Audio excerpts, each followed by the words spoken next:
রাজধানীর পল্লবী থানা যুবদলের সদস্য সচিব গোলাম কিবরিয়ার কিলিং মিশনে সরাসরি অংশ নেয়া দুই শুটারকে গ্রেপ্তার করেছে র্যাব-4।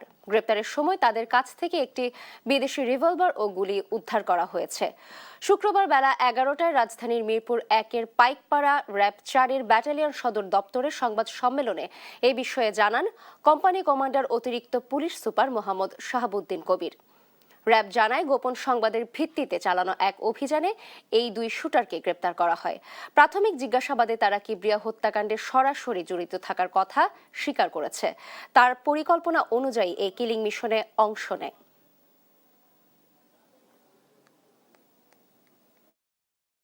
এই কিলিং মিশনে 6 থেকে 7 জন জড়িত ছিলেন।